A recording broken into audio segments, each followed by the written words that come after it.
Welcome back, everybody, to another episode, Sun is Coming podcast. Yeah. I'm here with my three-time guest, Mike Goldsworthy, and as always, my co-host, Kaleb. Hello. I'm Kaleb with a K, in case you're wondering. Yeah. Thanks for being here again for the third time. If you haven't listened to Mike's episode, go back. I can't remember the title, but it was something like I became a senior pastor at 29 years old. There was a lot of clicks on that one, actually, just because of the title specifically of like, wow, who does that? But you did. I'm about the clicks, so I'm glad that you are clickbait, Mike. I'm glad that it worked. Yeah, and I appreciate that what you neglected to mention was 3 times on here, but only twice. Only twice. Yeah. Well, we'll see if the first one got trashed and thrown away. We don't trust what I say, so we'll see if this one makes it through. That's right. Or not also. Yeah. But you are also the only person to be here 3 times. All right. And I think you might be the only person to be here 2 times. Is that right? I think so, yeah. I'll take that. I mean, you guys... No matter how we count, you're ahead of everyone. So, you know what I'm realizing I don't know, that I haven't asked in the 3 times that we've been here? How did Kaleb end up getting spelled with a K? Well, you know what my mom told me? You might actually be able to fact check this. So what she told me when I was a kid is that in the Hebrew alphabet, there's no C. There's no letter that is like the equivalent of the letter C. Okay. So K, again, this is what she says. Apparently there's a letter K, and that's how you should technically spell it if you're translating it to English. Okay. Is that true? I don't know my Hebrew well enough to know right? that. Yeah, I did, but I did a master's in transformational leadership, so I didn't have to do languages. So you're not a real pastor. Yeah, that's right. Gotcha. You're like a self-help coach. Yeah, there you go. You help people transform their lives. The end. Maybe you'll use the Bible, maybe you won't. Dude. Yeah, that's fair. This is a total side note. I listened to a podcast with a guy named Wesley Huff. Have you heard of this guy? He works for like Apologetics Canada or something like that. He's like a theologian and like expert in language history according to like biblical texts and stuff like that. It was so fascinating listening to him like talk about all of these different translations of the Gospels that were written and like comparing them. And then he had done another podcast with another guy who on the other side of it didn't believe in any of it. And it was really have him on the podcast. Oh, I wish. Wesley Huff. He was so good. Like honestly, so good. He did an episode with Joe Rogan too. Oh, if Joe Rogan can get him, you can totally get him. I for sure can get him. Yeah. Yep. That's right. Anyways, so Hebrew language. Okay, well, I'm I don't know fake if then. that checks out, but that's the story. Okay, I'll take it. I'm sorry for detracting. No, that's fine. That's fine. Well, for those who haven't heard the episode that you were on before, maybe give us a quick synopsis of who is Mike and what do you do and how did you get to where you are and all the good stuff. Yeah. So I like to say I'm a formerly employed pastor. I was a pastor at a church in Long Beach, California for 19 years and was lead pastor for a chunk of that time there. And as we talked about earlier, like it was a multi-site megachurch that I became lead pastor at 29 years old. I stepped out of that about almost 6 years ago now. And since then I've been doing largely like consulting, coaching, and speaking, fits largely in those buckets. And some of that's in the church and some of that's outside of the church. And you're loving it. And I'm loving it. Yeah. It's lovely. It's we were talking earlier about how like we just came off of Easter and there's all these I don't know, big moments when you work at a church that kind of define the calendar that you don't have to kind of have the same level of energy wrapped up in anymore. I don't. And honestly, like, I don't think we were talking about this, but I both miss it and don't miss it. I miss a lot of my work right now is very solo. So I miss what would happen around Easter was we're all thrown in together and we're doing 60, 80 hour weeks, right? But we're all it's this group of people all doing this thing together. I don't miss all the things that I would miss that were around that. But yeah, it's different. Yeah, I think that's really, we're having this conversation literally the week after Easter. So a lot of people right now are kind of in that space of having come off that, in the trenches, lots of extra work and hours and stuff. And so I think we'll even later in the conversation maybe get to unpacking that a little bit and how much of the job is like a dopamine hit from that and how much of it is, I don't know. I don't even know what the opposite of that would be. Yeah. Are you guys tired from Easter still, or are you? I wouldn't say I'm tired from Easter. Okay. No. I mean, we are, at my church, Easter is not terribly. It's not a big deal. You don't really care about Easter. Yeah, you know what? You got me, Mike. You're totally right. You're totally right. We actually canceled church. We said, guys, just stay home. It'll be fine. But yeah, we're pretty chill. Easter always feels different than Christmas too. Like there is the weight of like Christmas, and we were like saying this earlier too. Like it's a season. Like Christmas is not just December 25th. It's the day after Thanksgiving till the New Year or whatever. And so the chaos of that alone, and Christmas shopping and doing there's a lot of personal parties, stuff that's going on that crap, adds to it, right? makes it like so much more chaotic than Easter. At least it has for me in all my full-time church jobs, and then I like mixed on Easter this past year. But and it was a lot. Like I would say we do as much as what we did when I was full-time in ministry. But I'm just kind of like a guy that comes in, and so I don't have the same level of responsibility. Yeah, sure. But it's still like, oh, hey, we had 2 nights of rehearsals that went till 9 or 9:30, and all of those things. And every church staff is like, oh, we're off on Monday or Tuesday, or Monday and Tuesday after Easter, and I'm like, well, I'm see you in the office. And so Yeah, that's right. So there's like a little bit of a like a difference in tiredness, but it was also like something that I could have said no to that I said yes to, versus before I didn't have the option to say no. Yeah. So like my choice to do it helps it not feel as exhausting, I guess, but when you're forced to do it, it's like, ooh, I don't like this anymore. I was remembering when you were talking about that, when we changed the way that we were doing Christmas services, and the thing that instigated it for me was we would do Christmas services over, a couple of days, however many, I don't remember how many we did. And one of the first years early on that I was the lead pastor, I found out that our keyboard player, who's a volunteer, was in between services going out to her minivan and closing the door and wrapping Christmas presents and I was like, what have we done that we've created this system where, like, because of the rehearsals and everything that she had to be at, all of the other stuff, that it was like, this is where she's fitting in, that sort of stuff. And they had this realization of like, we need to change how we're doing this, because this isn't helpful for our volunteers. Yeah. What did you guys experiment with to change that up and create more maybe margin? Yeah, so we ended up we still did over a couple of days, but we would do the Sunday beforehand. So it'd be like, let's say Sunday before Christmas was the 18th. We would switch all of our services to be our Christmas services that morning. And then we would still do services on the 24th. So we still covered over a couple of days. We'd still do just as many, but we took out one of the Sundays, one of the regular Sundays, and we replaced it there. So you could still come on the 24th. You could still go on whatever Sunday. You could do either or, and that way it gave volunteers, like, you weren't doing Sunday, then Wednesday, then Thursday. Yeah,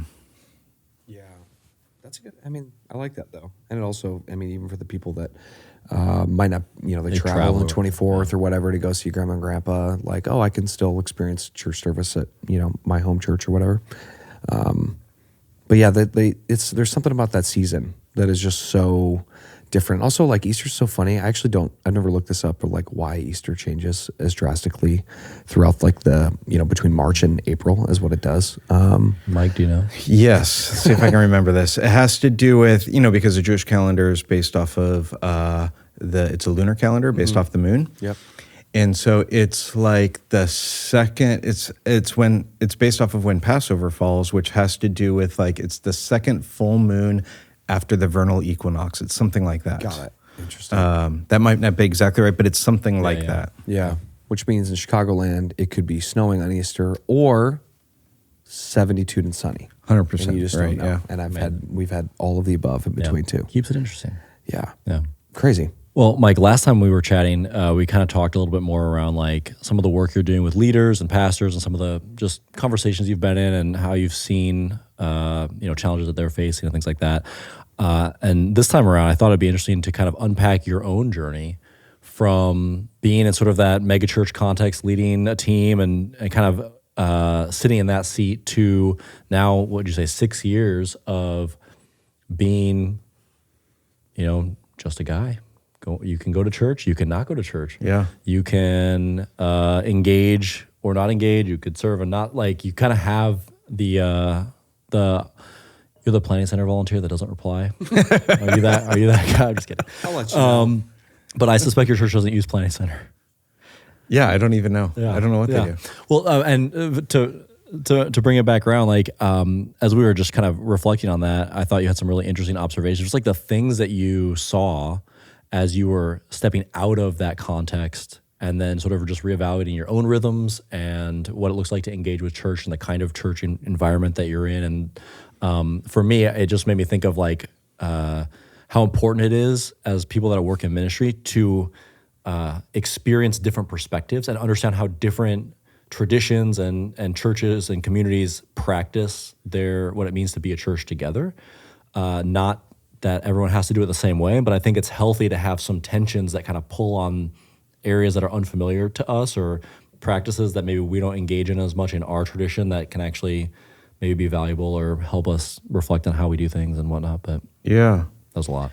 Yeah. Well, maybe I'll start with a couple of things. We'll see if this starts going in the direction you want to go. So some of my thoughts during my last several years, let's say during my last maybe like half a dozen years leading this church, began to shift and change. If we think particularly about like Christmas and Easter, like the big sort of events, one of the things we started to realize, what was true for us, we would make a big deal of like that Easter was this huge outreach. And we started tracking some things over the years where we started discovering it's actually not as big of an outreach as we act like it is, at our church, I should say.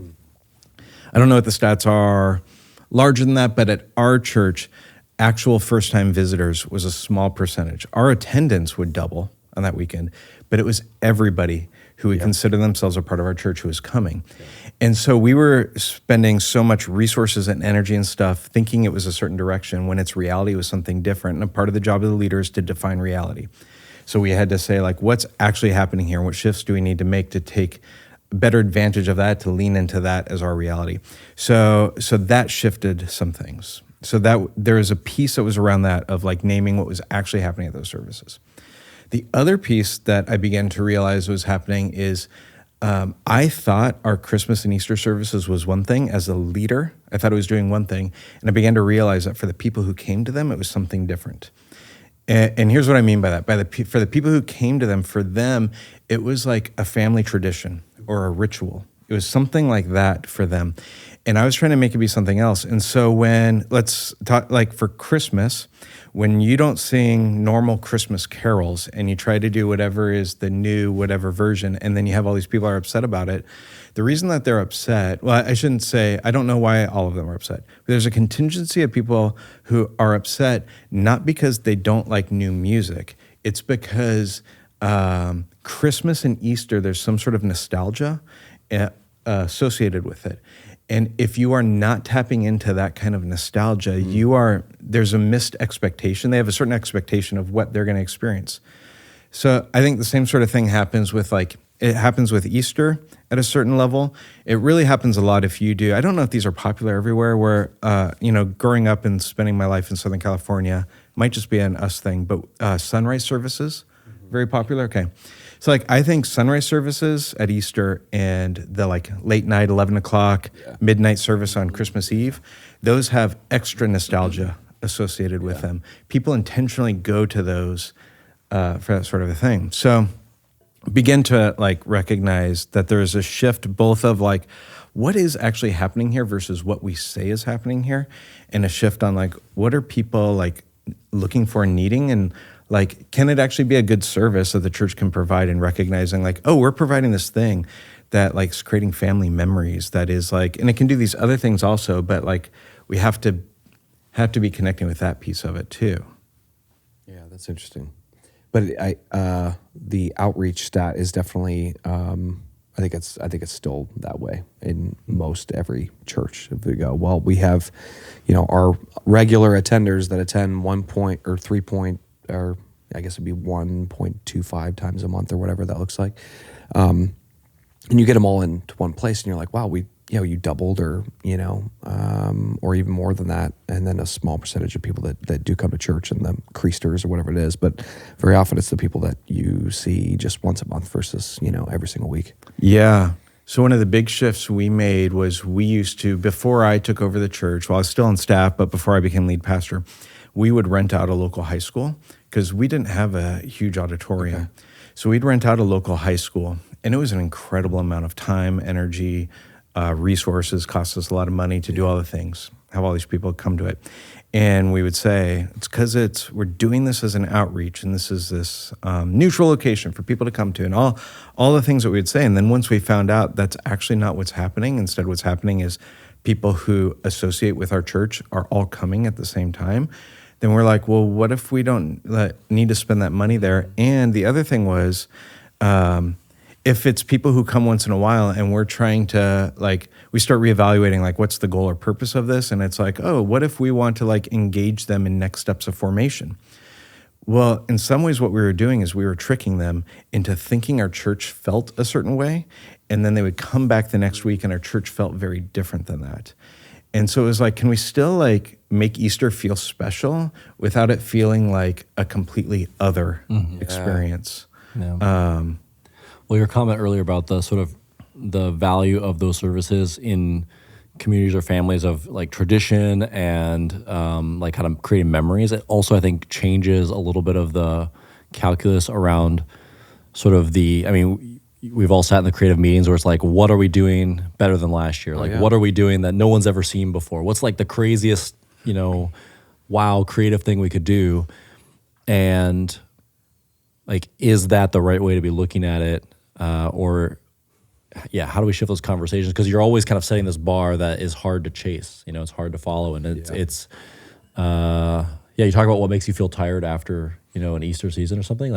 How much of that aspect is there involved? The bait and switch though is that's a very real thing. What things do you see on a normal at any large mega church on a Christmas service or an Easter service that you don't see the next week? I think is probably a high percentage of some sort of element, I don't know, confetti cannon, whatever that looks like. Are people right? doing confetti cannons? Oh, yeah. I don't know, man. Okay. I remember. Oh yeah. Okay. I remember doing confetti cannons for one Easter, and we were doing rehearsals on Saturday or something like that, and one of these campuses, and one of the campus worship pastors called me. He was like, "Hey, we want to make sure the confetti cannons work," and I said, "I promise you, they work. We tested them." He's like, "Well, I want to see it in rehearsal," and I'm like, "Dude, you have 3 shots of them, and you have 3 services. This is what you got is what you got. We only bought enough for your service." He's like, "I'm going to do it anyways." And I'm like, "Okay." And then he's like, "Well, we didn't have enough for the last service." I was like, "I know, because you used it in rehearsal, dude." Anyways, confetti cannons, man. Yeah. Yeah. And we definitely we still did something to recognize the celebration of Easter. We would still do something a bit different. We had artists in our church, and we were not good at trying to figure out ways to regularly engage artists, so it would give us a chance to do something like that. But I think if you're going from a 7 to an 8 or a 9, it's different than going from a 7 to a 14. And Yeah. Yeah. I think so much of it is not about, do we want to do something special and meaningful on those holidays? I think that's fantastic. But there's sort of I don't know, whether it's a need to prove how awesome you can be, or what is the driver for all of that energy and all the different elements, and throwing so much at one service. I don't know. I think some of it is less about is it good or bad to have confetti cannons, and more what are we kind of aware of our own motivations, and what is driving it, and what is the why behind some of these decisions. And what's the thing that's there? Yeah. I was, we now attend this small church, this pretty small church, and it's semi-liturgical, and it puts, I shouldn't say that they don't put thought into their worship service, because I think they do put thought into their worship service, but it's definitely just not as, it's the same. There's 12 announcements every week, 12, and it's the same 12 every week. We're probably, my wife and I are probably the youngest people in the particular worship service that we go to by 20 years. And it's It's not always good. And it's forced us to adjust our expectations around the experience of church and like, okay, what are we going here for? What's our experience of this like? And yeah, like Easter was ramped up a little bit there, but it definitely wasn't at the same sort of level. And even like one of the nostalgic things that happened there for us was the week before Easter, I said to my wife, I was like, I bet we sing Christ the Lord is risen today. And she's like, we're not going to sing that. Like that. Why would we? That's so old. Why would we sing that? And sure enough, like with a whole brass section, absolutely, doing Christ the Lord is risen today. Yep. And there's something nostalgic that That's amazing. the nostalgic piece is so interesting because, I mean, and it leans so much more, at least for me personally, around Christmas, but there is that, like the sunrise service and those, even the hymns that you could sing on, an Easter Sunday that you think about and you don't even really, think about not singing today until you start it on a Easter. I mean, I think of like our set list last week was like we had a bunch of hymns in there, like that's interesting. a bunch of hymns, and you saw the congregation immediately as soon as that mashup went from whatever, I can't remember the song what it was, into the hymns. Like all of a sudden everybody's singing now, and because that's what they did, and they're used to it, and it was great. But it's definitely a thing. I'm curious, Mike, if you kind of zoom out from like Easter as an example, like what are some of the other, I don't know, just sort of shifts or like ways you've had to because whenever you do something different, we were talking about translations, right? And like how certain translations make you look at the text in a new way because the words are clunky or different or unexpected. Like church can be the same way. Like you experience church in a way growing up or, for a season, and then you enter into a different church context and it feels clunky or different, or it like makes you actually think about what's happening versus just experiencing it sort of innately. So I'd just be curious what other things stand out to you in that context, having led and served in such a different environment for so many years and now placing yourself, intentionally in a space that's very different than that. Yeah. Okay. So a few of the things that immediately come to mind are like, when I was pastoring, I put a lot of emphasis on what was happening on Sunday morning, right? Because I would spend half of my week preparing for Sunday morning and like, I'm going to give this talk that's going to change folks' lives, It's right? going to be a game changer, Mike. It's going to be a game changer. The game keeps getting changed. And I would put a lot of weight on my shoulders around that. And I am not looking for that when I show up on a Sunday. Like sometimes our pastor will have a like interesting thing or something that I'll leave with, and more often than not, she doesn't. And not because she isn't thoughtful in how she approaches the text or anything, just because I've been around a lot. I've got an advanced degree. I have preached a lot. I read a lot. I listen to a lot of podcasts, whatever. So 50, 75 years ago, you needed to go to church to have the learned expert up on stage help educate you about the things. And you don't need that anymore, but we still sort of think that it operates in that kind of way. And as we started, we didn't go to church for a period of time for multiple reasons. I found myself very involved with a church that was far away from where we live. So still super involved with them, but for a long time I was like, this is my church. But we weren't going anywhere locally regularly, and some of that just had to do with some personal stuff in our family life and whatever. Anyways, we hit this point where we're ready to, and we end up at this place, and I realized what am I going here for? I had this internal longing for it, and I couldn't figure out what the thing was that I wanted out of it. And then the thing I started realizing, the name that I started being able to give to it was it's the ritual of doing this thing every Sunday. The ritual of that actually does something in me that I need. And so all of a sudden, what was happening in the room, it's not that it's unimportant, but its importance level went down because it wasn't about always all the things happening in there in the right kind of way, in the way that I would want it to or whatever, that it was no, the ritual of showing up, the ritual of being in the space with these other people who've committed to that same ritual, and then the humanness of that, just made it much more ordinary in a way that was oh yeah, this is a part of the rhythm of life that is helpful. I feel like it reminds me of like I'm not Catholic. I never was. Really nobody in my family who is Catholic, but there's so many people that have that ritual of mass and going, whether it's, multiple times a week or just on Sundays or whatever it looks like. And it's not that they're there to go experience some insane, amazing thing, but the ritual of that for them is a big deal. And it also is I think very attractive to people right now who don't want a show. And I say that coming from a church that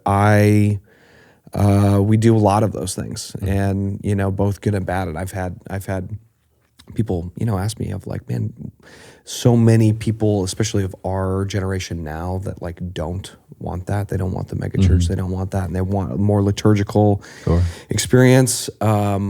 But there's something to what you're saying, whether regardless of what side you fall on the spectrum, because I can see both sides to the pros and cons for both. Well, it reminds me of our conversation with Jeff Boris, who he's a creative pastor planning what most churches would think of as uber creative services all the time. And he's for myself, when I think about the way I engage in my own faith, I find that in sort of these Jesuit contemplative practices. That's sort of his expression, his church experience, if you will.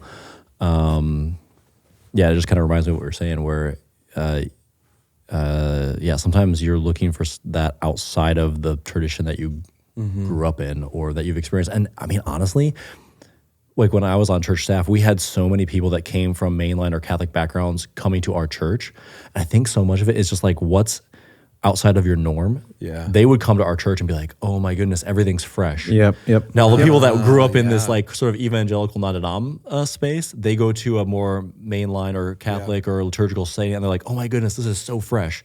And it's sort of just what is engaging with faith in a way that's outside of your norm. Yeah. And that's why I would say it's not about should you do it a certain way or should you not, but I think it's more about being aware of sort of the breadth of traditions and the way that people have engaged in their community practices over the millennia, and sort of not assuming that your way is the only way, and what can you learn from these other and bring them in and incorporate. You talk about the hymns, right? That's a simple thing, but there's all kinds of different values and practices that you can incorporate into yours without changing necessarily everything about who you are, but it adds some richness and difference to the experience. But when I was in college, I did this some biblical studies class, and there was a weekend where the entire class, we had to go to St. Louis, and we visited a synagogue, a Greek Orthodox church, a mosque, maybe one or two other places. And it was fascinating because me as,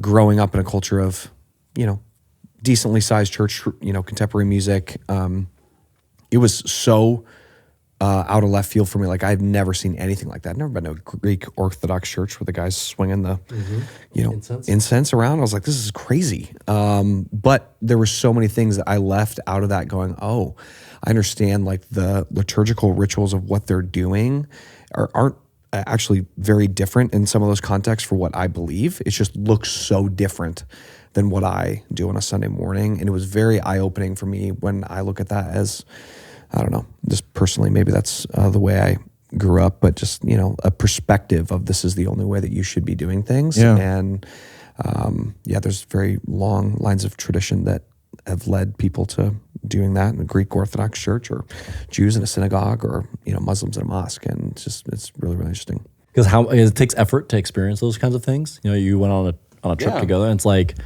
how many of us are just sort of head down, doing our thing? Sunday is always coming. Yeah. Imagine that. And experiencing different perspectives and faith traditions kind of takes intentionality and effort. It's easy to just not do that. It doesn't happen naturally, right?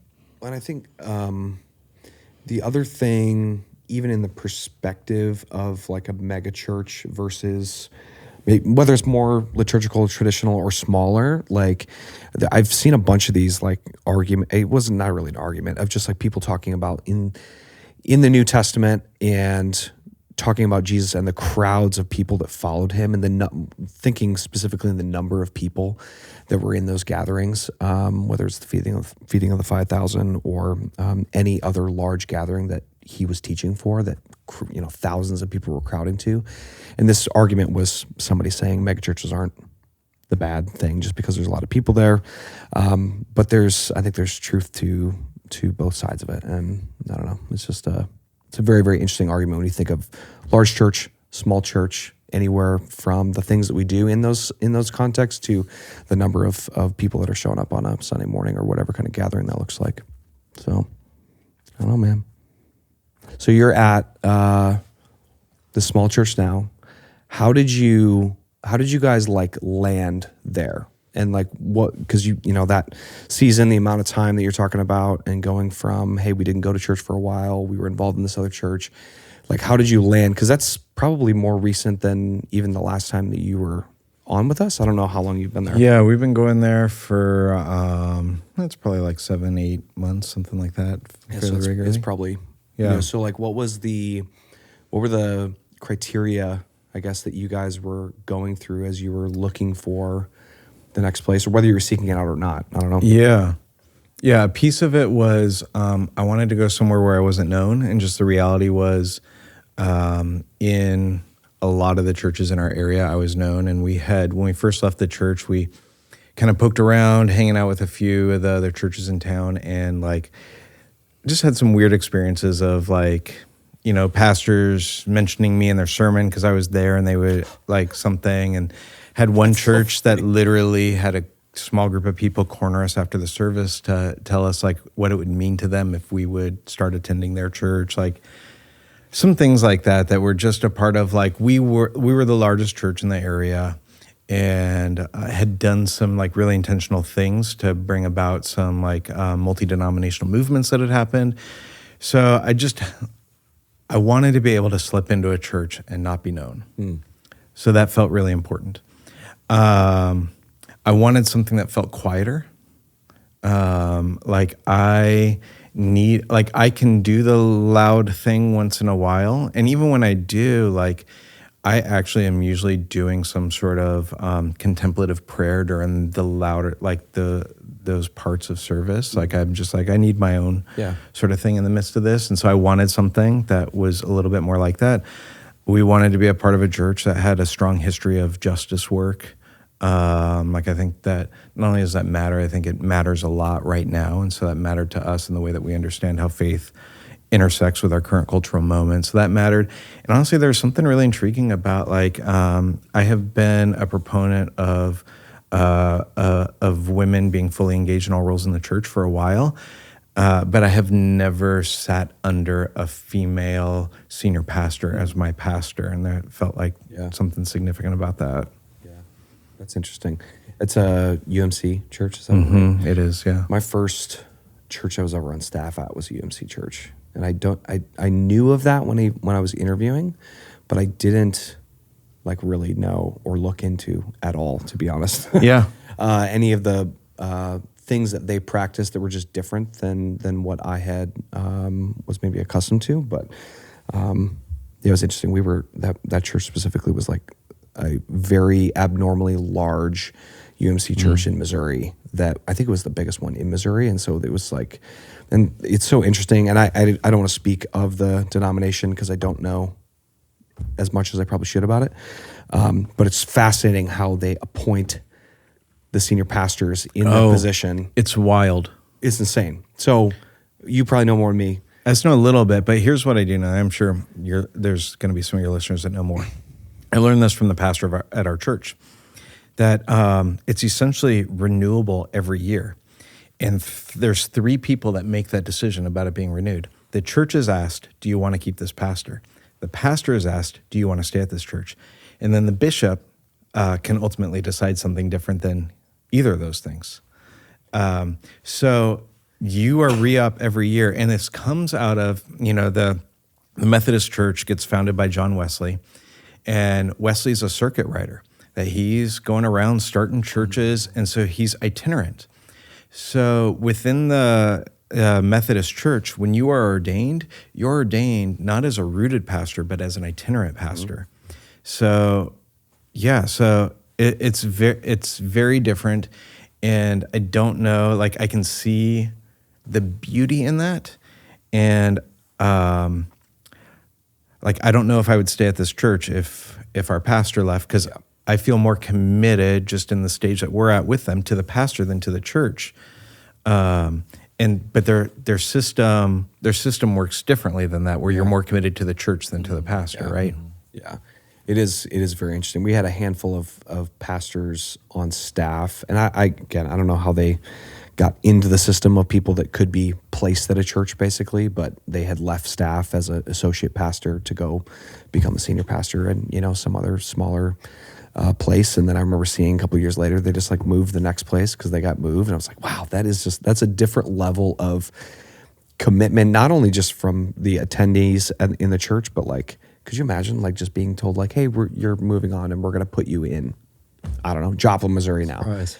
It's crazy. Yeah. I mean, I think that there's like limitations on this, like you can't necessarily be outside of your area without specifically requesting it. But yeah, it is. It's like, I think that it made sense in a different era. Mm-hmm. And even like the church that I led, the way that it started was super fascinating, that there was a large downtown church. It was big in the 50s.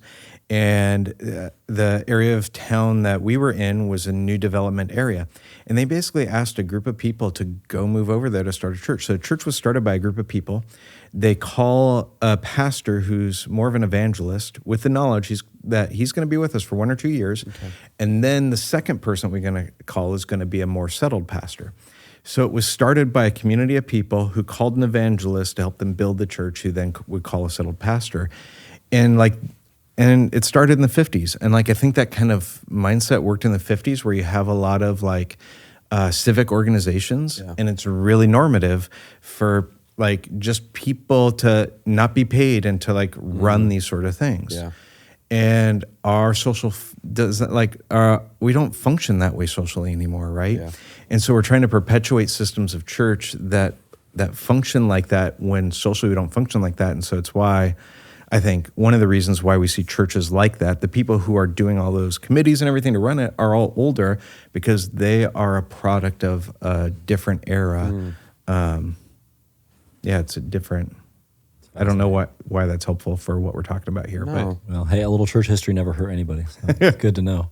I was thinking back to what you were describing around the the sort of characteristics that you were looking for in the church, and one of them stood out. You were talking about moments of quiet, and that sort of thing. That's one of the things just stood out to me, because it's a conversation we've had often at my own church, where in our lives, we were just talking about it before starting recording, but there's seasons. Sometimes it feels like all the time, but definitely seasons where it's fast, it's loud, it's busy. You're running from one thing to the next. Work is a lot, family's a lot, all this stuff. And if church is just more of that, is that really giving people what they need, or is church a place where we can actually create moments of quiet, of pause, of slowing down, of creating space, of letting people exhale and have those moments just to kind of settle their own thoughts, to be present, to reflect. So it's we talk about church being countercultural, but then you were talking about stated goals versus what you're actually doing, and kind of understanding reality to then do what you say you're going to do. So being countercultural, I think inadvertently we've actually just looked the same as the rest of people's lives. Everything's changing all the time. Everything's fast paced. We're moving one thing to the next. Everything's tight and crisp and or is that what people really need in that gathered experience? Yeah. So I think about a couple of things. I think one, to take people to a place that's unfamiliar to them, you have to first meet them where they are, right? So you can't just do. It has taken me a lot of years to develop rhythms in my life where I want more quiet and all of that, right? That's a muscle you have to develop. Yeah. And so I have experienced churches and other organizations too that try to do this thing where they try to front foot something like that. And while people may want that, they don't know how to engage that, and they even if we're to think about an experience of silence, if you're going to ask somebody to do centering prayer, which has a long tradition in the Christian church of a way of prayer, those who teach it would say you need 20 minutes of centering prayer in order to do that. And centering prayer is a very like quiet, meditative kind of like prayer. And you have to build up to that. That it's like, I remember the first time I tried to do it, I looked down and it had been like 3 minutes. And I was like, what am I going to do for the next 17? Right? So like, That's so interesting. So you have to like help connect people where they are to move them to the place where you want them to be and where they like could be. So I think that that's really important in building that. And anything that we do is wanting to build that. But the other thing that I think is a really important thing to be mindful of as well is everything that we are doing is a part of people's formation. Everything that what people do in their car ride on the way to your church is a part of their formative experience. Then what happens when they show up at church is a part of their formative experience. When they walk in the doors, the kinds of songs that you sing, the structure of it, what the sermon is like, whether you do communion or don't do communion weekly, all that sort of stuff, that's a part of like the rhythms of people's formation. And I think it behooves us as people who are creating some sort of encounter for people or experience for them to have on a regular basis to think about what are the things that we are doing, if people are coming to this on a regular basis, in what way are they being formed by this? And are they being formed in a way where they need another dopamine hit, where we're like helping to form them in a way where they need that sort of thing? Or are we helping to form them in a different kind of way? Are we forming them in a way where we're generating more enemies and anger? Or are we forming them in a way where they're more open-hearted and curious and have love of neighbor? Like, are the things that we are doing, the way that we're talking, all those sorts of things, they're all a part of like how we're being formed. I even think about like the ability, kind of building off the idea of centering prayer, like even taking it outside of a church context, the ability to sort of be aware of your own thoughts and internal world and identifying like what are the emotions that I'm feeling or what are the things that are happening in my life and how am I responding to them, and even having the ability to reflect at that level of your own life. Like that's something that's formed in these community practices, in whether, like in a church, in schooling, in family, places, the ability to have internal awareness is versus like next thing. And I don't have time to evaluate how I'm feeling inside because I'm just thinking about the next thing and I'm just going to the next thing in such a frenetic pace. Yeah. Have you all have done or talked about on here Julia Cameron's stuff around the Artist Way? Mm-mm. Are you familiar with this? No. So I don't know all of the deal with Julia Cameron. I think she was a choreographer. I believe she was in New York. And she begins teaching these classes about like essentially like the spirituality of creativity. And I don't actually know what her faith background is. It seems to be Christian-ish as best as I can tell. But she starts teaching these things about like that there's a God of abundance who resides in you, who wants to come out of you, and you are like actually like doing things unintentionally that keeps that God of abundance from coming out of you. So she develops this like 12-week program, turns it into a workbook called The Artist Way, super popular, and starts teaching these classes around.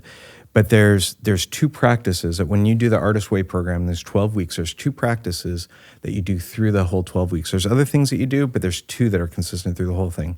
The first is called morning pages, and then the second is called an artist date. The artist date is once a week that you go do some sort of like meandering thing that like activates you in a different kind of way, walk through the park, go to a museum, some sort of like play, something like that. But the morning pages is every day you sit down and you handwrite. It has to be handwritten, long form handwritten. You stream of conscious write 3 pages. Wow. You need to fill up 3 pages.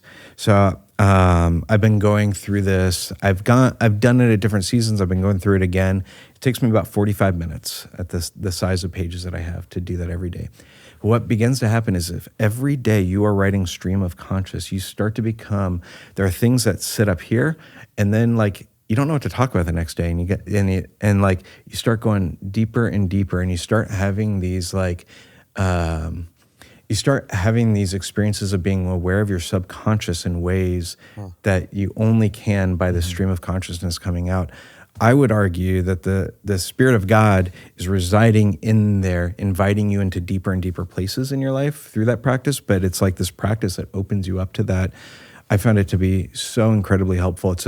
It's a difficult discipline to maintain over a period of time. Well, it reminds me of some of Paul's writings where he talks about like the mind and taking thoughts captive and like being aware, like not allowing things to just happen to you unintentionally, but actually having intention and awareness and channeling those things towards a certain goal.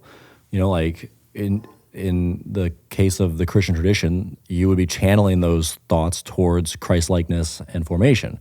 So like what are the practices that are allowing you to do that in a more effective way? So I don't know that I, as you were describing that and talking about writing like 3 pages, I was thinking of other social and like cultural things that are so different now than even like 100 years ago that make it harder for us to do that. And as you were describing the writing 3 pages, I was thinking of like people writing letters. Yes. There was a time when you had to sit down and once a month, because it took a month to get there and get back, you would write many, many pages of letters about your life, which is a self-reflective exercise. You have to think back over the last month since you wrote this personal letter last time. What happened?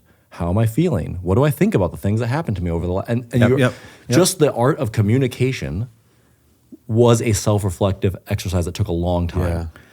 And that is just so foreign to the way that we process our own life now. Yeah. Wow. You know what I did for a period of time at the church? I wish I would have done it longer, but I went on eBay and I bought an old typewriter from like the 60s. And then I found in Long Beach, there was one typewriter repair shop in all of Long Beach still. And so I took it in there and I had them fix it up so it would work well.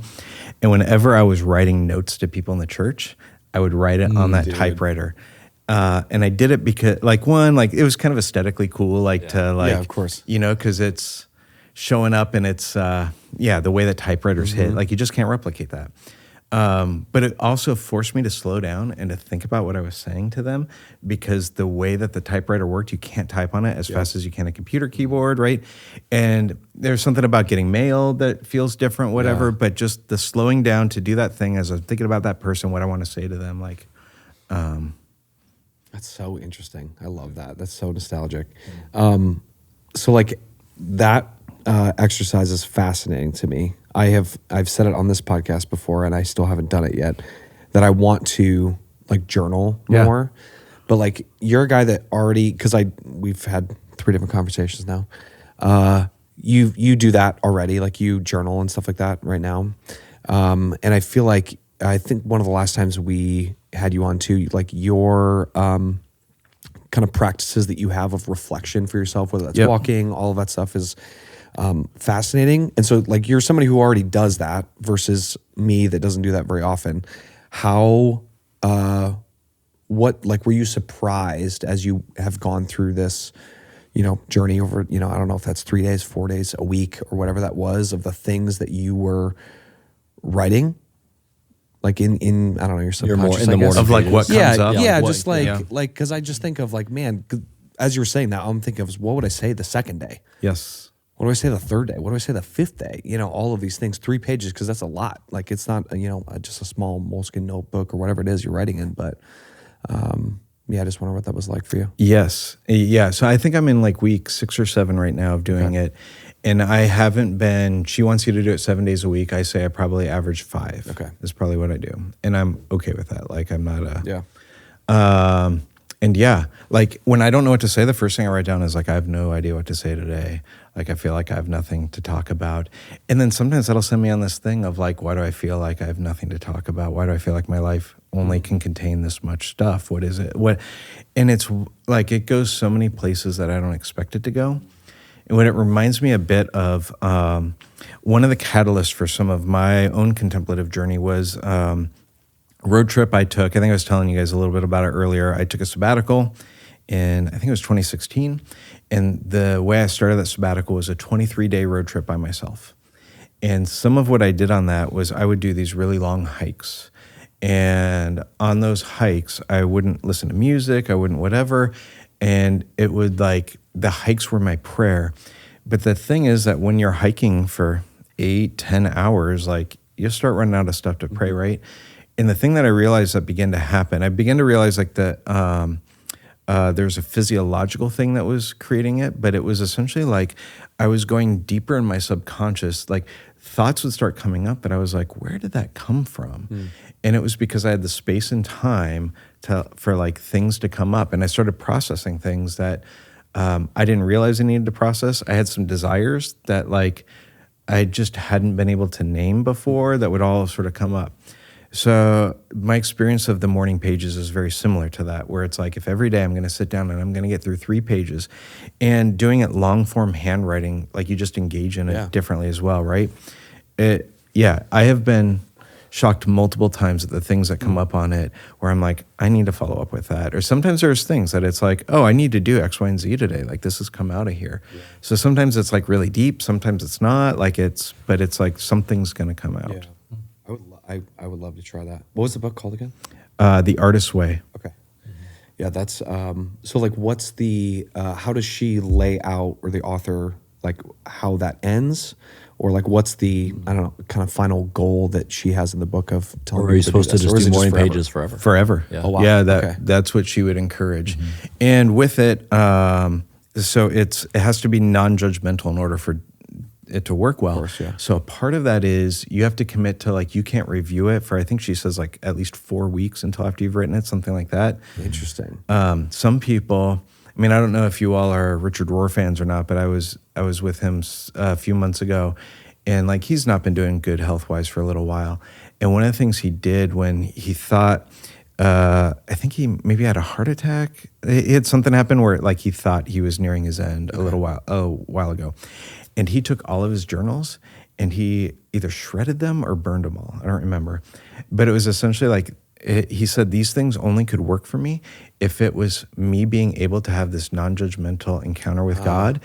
And if it was going to be something that I thought people would read later, I would engage in it differently. So I needed, I needed to do those things because I didn't want people to turn it into something, because there would be a movement within, right, of people that would like turn that into something. And he's like, but for me to keep doing this also, I have to get rid of that because I have to feel like I'm doing this for me and I'm not doing it to be read by somebody else.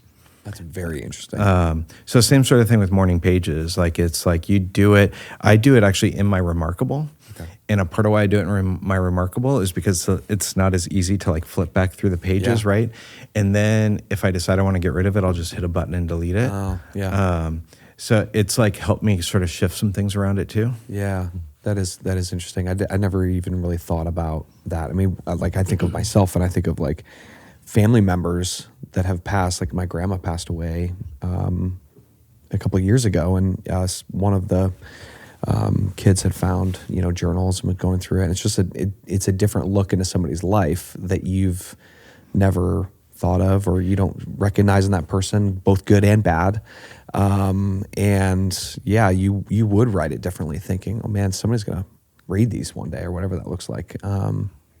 That's really, really interesting. Yeah, totally. I mean, so it's like, what's the purpose of it? And if the purpose of it is to keep a running log of your life in some sort of way and what you're processing, like that's different than like, I need this non-judgmental space. Yeah. All of these things we've been talking about, from like, exposure to different sort of faith traditions and how people do corporate gatherings for worship, and then even these, sort of spaces of solitude and quiet and practice and things like that. I think of all the people, most of the people that listen to this podcast are involved in planning gatherings, whether it's creative directors, worship pastors, senior pastors, production people, whatever. And it just reminds me how important it is to like think about the fact that if you're leading in a gathering, like that's coming out of something. Mm-hmm. It's coming out of sort of the practices or the rhythms that you have in your own life. You're not creating it in a vacuum. And so I don't know, just an encouragement to those people to be reflective of like, what are the patterns in your life? Because those things are the things that are in large part sort of forming the things that you are drawn to as you create experiences for other people. So I don't know, I throw that out there as something to reflect on, but. If I could add one thing to it, you cannot do those things so that. Mm-hmm. Yes. Because then they lose the power in and of themselves, right? So if I'm doing morning pages so that I would have something interesting to share when I preach, the morning pages loses their ability to do things. So there's a difference between like when you do those practices, there's going to be an overflow that's going to happen, but you have to do those practices for the sake of what they're doing in you, and as opposed to because you are going to produce whatever this thing. Well, it's like I think we even touched on earlier that that evaluation of what are my inner motivations. Like whether it's around why am I doing these practices? Am I doing it so that I have a good story for Sunday?